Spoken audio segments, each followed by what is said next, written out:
Guardiola ফুটবলকে বদলে দিয়েছেন, কিন্তু সেই বদল কি ফুটবলের সৃজনশীলতা কেড়ে নিয়েছে?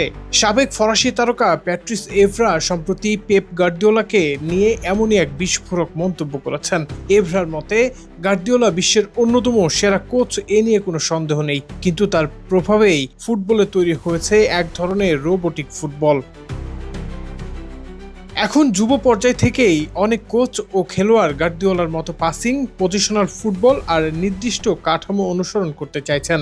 ফলে এভরার দাবি, স্বতঃস্ফূর্ততা আর ব্যক্তিগত সৃজনশীলতা ধীরে ধীরে হারিয়ে যাচ্ছে। তিনি বিশেষভাবে প্রশ্ন তুলেছেন, টিকি টাকা এটা শুধু পেপি করতে পারেন, কিন্তু আমরা এখন আর আগের মতো জিনিয়াস খেলোয়াড় তৈরি করছি না। রোনালদিনহোর মতো খেলোয়াড় যারা নিজের কল্পনার প্রতিভায় ম্যাচের গতিপথ বদলে দিতেন, অথবা এডেন হ্যাজার্ডের মতো ড্রিবলার, এমন তারকা কি ভবিষ্যতে আর দেখা যাবে?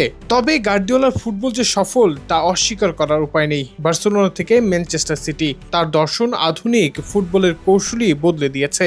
কিন্তু প্রশ্নটা থেকেই যায়, ফুটবল কি এখন অতিরিক্ত কৌশল নির্ভর হয়ে যাচ্ছে, নাকি গার্দিওলার বিপ্লবী ফুটবলের ভবিষ্যৎ?